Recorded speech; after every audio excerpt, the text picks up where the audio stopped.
para sa episode na to, I'm back for another thrifting adventure. Meron ditong Stussyo. Ayan o. Ito, ang dami nilang cargo shorts. Puro Wrangler. Ayan o. So size ko sana to eh. Kaso di ko trip yung kulay, sayang. So yung mga ganitong tag, so from early 2000s to.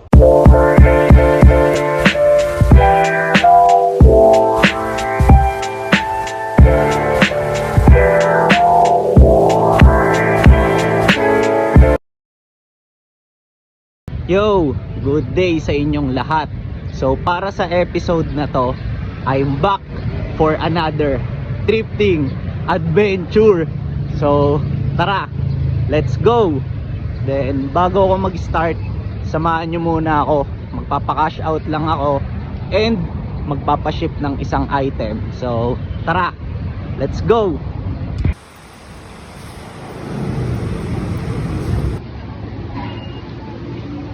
Madam, pa-cash out po. Send ko na lang. Magkano nga kapag 1K? 20. Ay, madam, ano pala, wag buo. Kahit tago 100, pwede na yun. Yun o.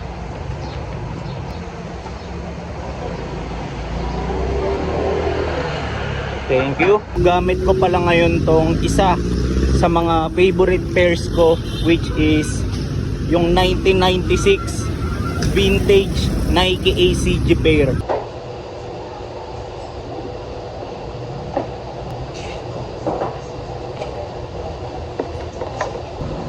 Ito yung ipapadala ko, Honda shirt. Tapos yung kumuha nito, yung pinakasalbahe sa buong Laguna, si John Louis Patino.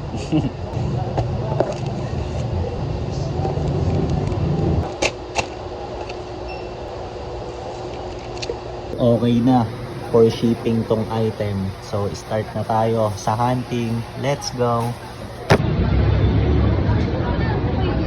Busy o, tingnan nyo. Mukhang tumataya ng NBA. Boss, ano meron ka dyan? Bago na yan? Kahapon? Tignan ko, baka meron. Okay sana tong Uniqlo pants na to, kaso cut na yung tag niya eh. Ayan, diba? Sayang, balatang halata na peki itong Nike na to. Ito ang pangit eh, no? Manggagaya na lang, di pa ginalingan eh. Meron ditong legit na CK oh. Ito, tignan nyo tong piece na to.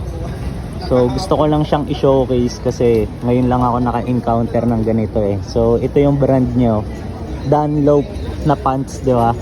Tapos ang ganda ng mga details niya. Tignan nyo yung botones niya. Merong mga branding, di ba? Even yung mga rivets, ayan oh. Angas eh, no? Ngayon lang ako nakakita nito. Tapos ito, check nyo, Jeep naman. Ayan, tapos meron pa siyang tiketa dito sa gilid. Ayan. Sa kabilang rack may nakita akong Playboy. So zoom lang natin ah. Ayan o. Kaso latang peke eh, no? Dito sa next shop may nakita akong mabisang outdoor shorts oh. Then although random lang siya, na appreciate ko lang kasi tignan nyo, meron siyang built-in na belt. Tapos kabila ang pockets. Tapos meron pa siyang mga extra na bulsa sa bawat gilid. Ayan oh. So functional, di ba? Tapos ang ganda pa ng kulay, olive green. Ayan oh. Pag-check ko sa tiketa nitong item na to, kala ko chops. Ayan oh. Hawig eh, di ba? Meron ditong Stussyo. Ayan oh. Kaso eh, kep wala pa ako nakikitang mabisa ah. So far, ito pa lang yung nakikita akong mabisa oh. So Adidas, tapos may tiketa pa dito sa gilid oh. Ang cute eh, no? Tapos ganito siya kapag kabuo. And meron na namang another Adidas item oh. Di ba? Pero ito this time pants.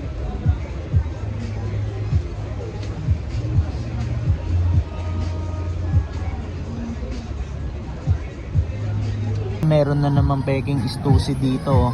Ayan oh. Yung makachempo ng mga okay no. Dito sa next shop na napuntahan ko, umuulan ng shorts oh. Ito, ang dami nilang cargo shorts. Puro Wrangler, ayun oh, gaganda. Tsaka yung mga kulay. Tapos meron pa sa side na to. Ayun oh. Diba? Dami kong pagpipilian, diba? Tapos meron pa sa baba, ayun oh. Ang ganda na itong nakita kong New Balance na running shorts oh. Tapos ganyan yung tag niya oh. Tsaka yung kulay ang angas, di ba? Sa mga cargo shorts, ito yung mga nakita kong mabisa oh. Ganda ng kulay na ito. Tapos di lang ako familiar sa logo na to and sa brand niya. Pero ang angas. Tsaka yung tela niya heavyweight. Then sobrang detalyado ng buong item. Tapos itong isa, yung brand niya naman is ito, Dockers. Ayan. Then ang ganda nito kasi pakaba siya. Ayun oh. Tapos may ganito pa siyang detail sa gilid. Pogi no?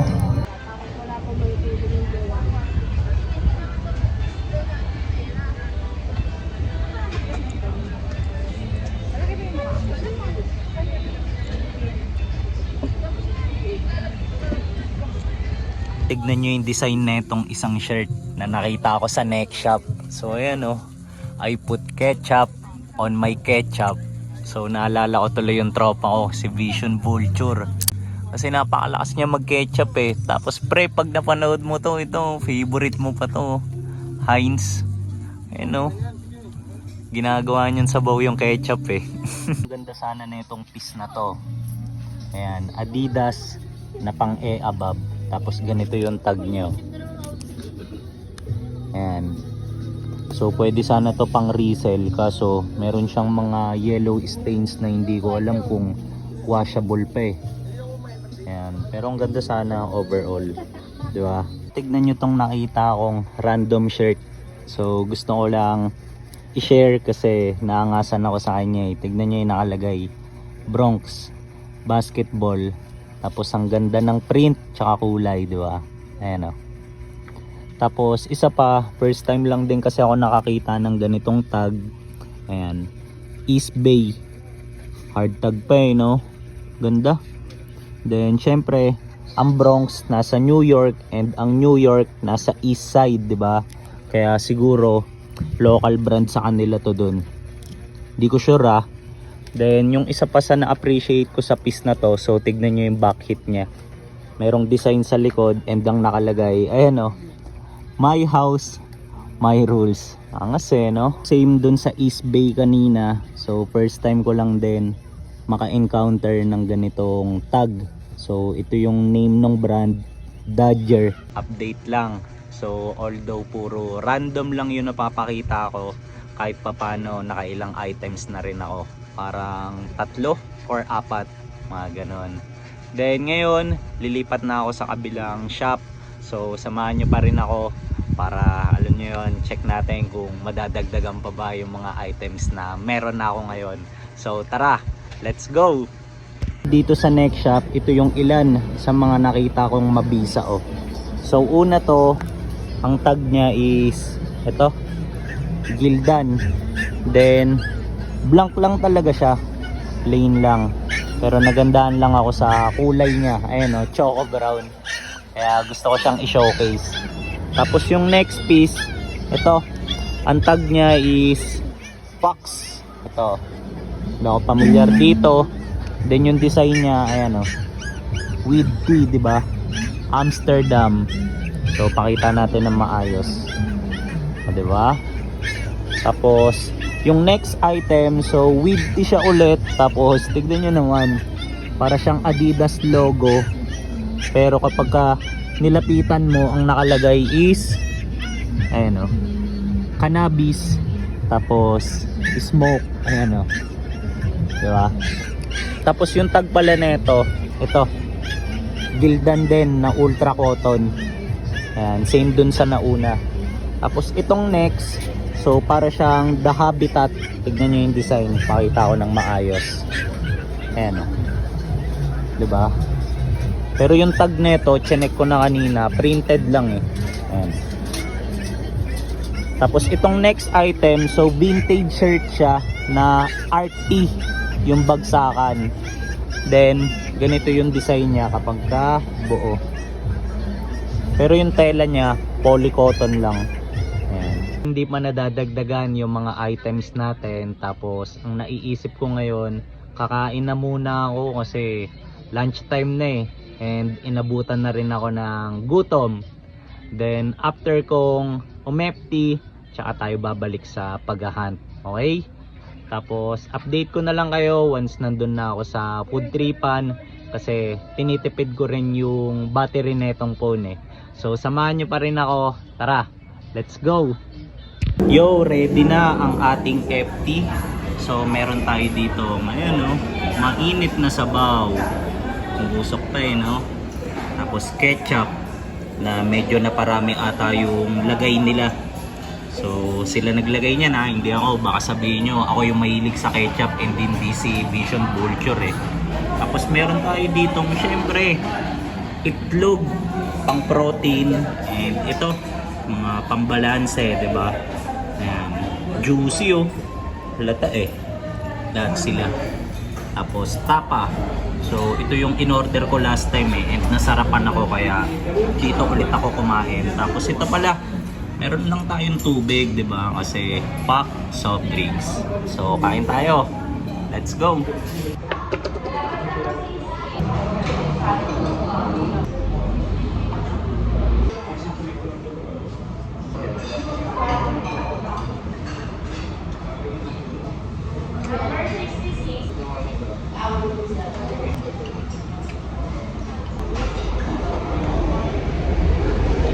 Yo, simot ang ating FT, di ba?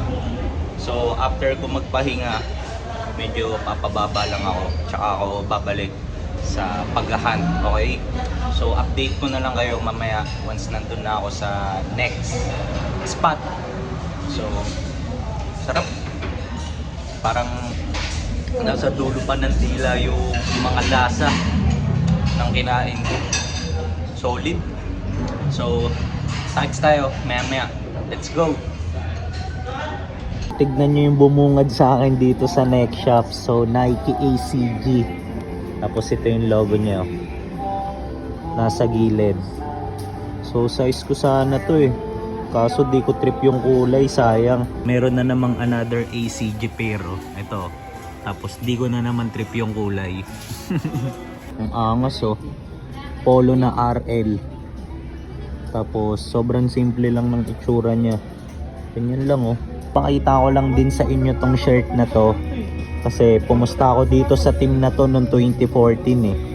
Kalaban nila yung Miami Heat and nanalo ko. Ang angas na itong piece na to. Parang pang Tony Montana. Tapos ito yung brand nyo, Hawaiian. Pogi na ito. Tignan nyo itong backpack na to. Solid Arc'teryx. Tapos tignan nyo yung likod. Ayan o. Ganda eh no. Yo, lumabas na ako. Kasi ang hirap mag-vlog eh. Diba napansin nyo naman, lakas ng tugtog nila. Kaya ayun, ang pinaka iniiwasan ko pa naman palagi is maka-copyright. So ngayon naisip ko, uwi na ako. Kasi nakailang items na rin naman ako eh, kahit papano. Tapos ayoko rin abutin ng gabi, di ba? So kahit na lang tayo maya-maya para mapakita ko sa inyo sa outro yung mga items na nakuha ko. Tapos sabay-sabay nating i-review yung details ng bawat isa. Okay? So tara, let's go!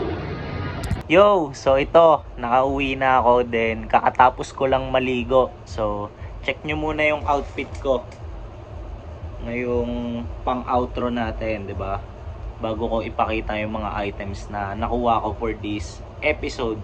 So gamit ko ngayon itong Stussy tracker hat ko na hindi ko ganong nasusuot.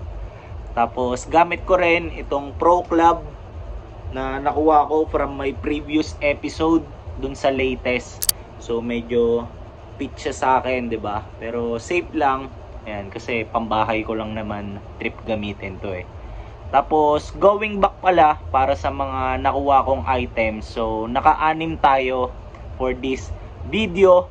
Tapos, umpisa na natin. Pakita ko yung bawat isa. So, let's go! So, para sa unang item, so, shorts to. Tapos, buklatin ko na. So, ganito yung itsura niya kapag kabuo. Ayan. Then, anong shorts to? Actually, hindi ko masasabi. Kasi, tignan nyo yung tag niya. Burado na.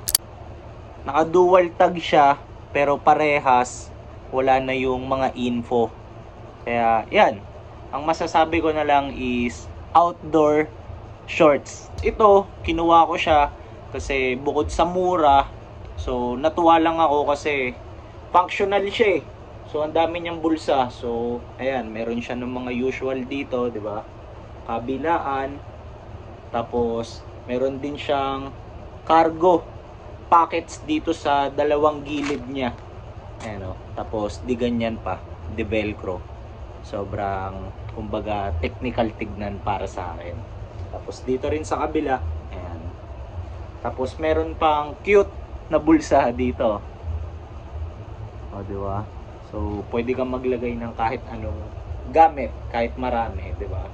Tapos, natuwa lang din ako sa mga ganitong details niya. O, tingnan nyo. Para siyang merong cool air system, di ba?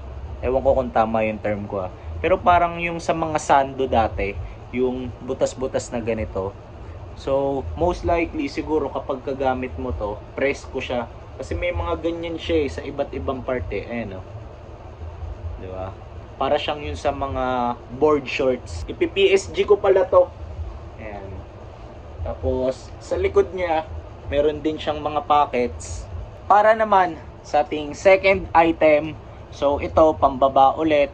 Tapos, hindi na siya shorts. So, pants naman siya. Then, anong pants? So, generic lang. Buklatin ko lang, saglit lang. So, ito. Sweatpants. Ayun o, baggy, no? Then, anong pants to? So, pakita ko lang yung brand. Kaya ako nasabi na generic. Kasi, ano, Uniqlo. Then, although pasok sa size ko to, or baka nga mas malaki pa eh. So, ang naiisip ko dito is gagawin ko siyang pambenta. Tapos natuwa ako dito kasi wala siyang kahit anong issues. So, madali siyang i-dispose. Tapos, ang pinaka nagustuhan ko sa detail nito is yung kulay niya. Bakit? Kasi first time lang ako naka-encounter ng ganitong pants from Uniqlo. So, kung madalas kayong nanonood sa akin, so, alam nyo rin, di ba, na madalas ako makakuha ng mga Uniqlo pants na pinambibenta ko. Pero, ngayon lang ako nakakita ng ganitong colorway. So, focus ko lang or lapit ko lang. Ayun o, para siyang ash gray. Tapos, ayan, meron lang siya nung garter. Di ba, dito sa waistline. Tapos, yung mga strings. So, susubukan kong i-flash yung details neto para if ever merong maging interesado dito. So, di ba? Pwede kayong mag-inquire sa akin sa IG ko. Nandiyan naman yung handle ko sa screen. At MikeLacson_. So, ito usually dinidispose ko yung mga ganito ng 5H to 7H. Ayan. Depende kung gaano kaganda. Di ba? Pero if ever na trip mo to and napanood mo to, so pwede kong i-dispose to ng kahit 300. So let me know lang. Laking discount na nun, tapos goodas nyo to. Sa totoo lang. Tapos tignan nyo yung likod. Dalawa pa yung pockets. Di ba? Kaya ang ganda. So para naman sa ating pangatlong item, so nakita nyo na to kanina. So hindi ko napapatagalin. So kinuha ko yung Bronx basketball shirt. Okay? Tapos pakita ko lang ulit yung tag niya. So ito, East Bay hard tag. Tapos may nakalagay sa likod, to place order. Ayan, may number. So lapit ko sa screen para makita nyo yung number. Baka sakaling merong gustong umorder sa inyo eh. Ayan, kontakin nyo to. Okay? Tapos para naman sa ating fourth item, so balik tayo sa pants. Tapos bago ko to buklatin, so nakakatuwa lang kasi nagkaroon na rin ako ng ganitong item.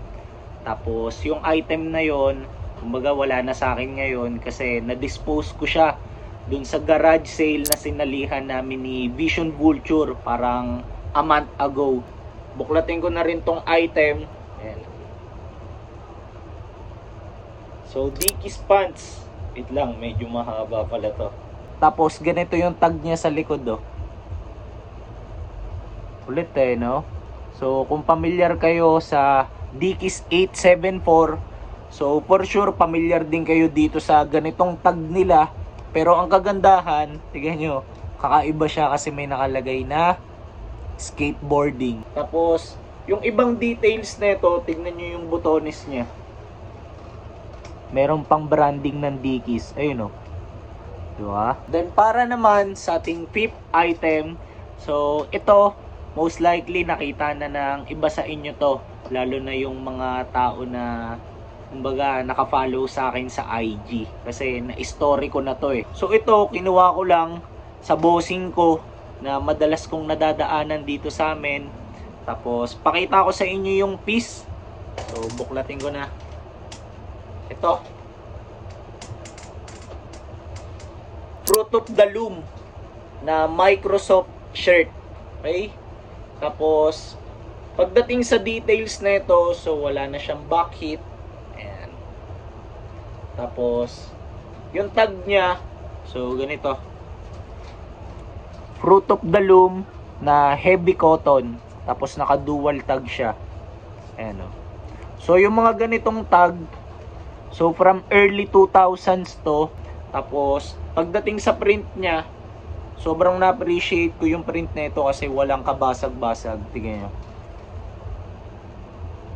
Ayan o. Ayan. Tapos ito, so, bala ko tong gawing PSG. Pero if ever na dumating yung time na ready na akong i-dispose, so, why not, diba? Pwede ko siyang ibenta. Then, if ever, pwede nyo ring offeran sa akin to kung sakali. Kasi, itong mga ganitong item para sa akin, maganda tong pag-investan. Kasi, for sure, tataas yung value ng mga ganitong piece. Kasi, merong mga nangungulekta talaga sa vintage community ng mga tinatawag na tech tea. Tapos, para naman sa ating last item, so, ito, hindi siya shorts, hindi siya pants, hindi rin siya shirt. So, ito yung pinaka-iba sa lahat. So, itong item na to, nakakatuwa yung kwento nito kasi hindi ko talaga siya nakuha from a thrift shop. So, nakuha ko to from a camera store or camera shop. Tapos, pakita ko na muna sa inyo yung item. So, ito. Kodak official hat. Tapos, balikan ko lang yung kwento ko. So, personal item to nung may-ari ng shop. Then, actually, dalawa to. Meron pa tong black version. Tapos, mataas talaga yung asking price niya for the both hats. Bakit? Kasi para sa kanya, kumbaga, valuable niya talaga tignan tong mga item na to eh. So, tignan nyo naman yung, kumbaga, yung branding niya dito sa harap, di ba? Ayan o, embroidered. Tapos pagdating sa likod, meron siyang another Kodak na embroidered branding dito. Ayan. Tapos sobrang swabe ng snap. Na-check ko kanina. Ayan o. Okay. So since napakita ko na lahat ng items na nakuha ko for this episode, so comment kayo kung ano sa tingin niyo yung pinakamaganda sa lahat ng mga nabili ko. So, para sa akin, ang bias ko is yung Microsoft shirt. So, ang dami kasing pumapasok na idea sa isip ko sa totoo lang kung paano ko siya gustong or pwedeng ipamorma kaya siya yung bias ko. Tapos, since ayun nga, napakita ko na yung mga nabili ko, so, syempre, need ko na rin i-end yung episode dito kasi sa totoo lang, medyo inaantok na rin ako Ang aga ko talaga nagising kanina. Pero syempre, bago ko tapusin to, so salamat muna para sa lahat ng umabot sa part ng episode na to. Tapos, as much as gusto ko pang magkwento, so hindi ko nagagawin. Tapos, pabol lang pala, so I wish mas magkaroon pa tayo ng mga malulupit na items para sa ating mga palaging nag-uukay, 'di ba? Then, see you na lang sa mga next kong upload. Tapos, ingat kayong lahat. Let's go!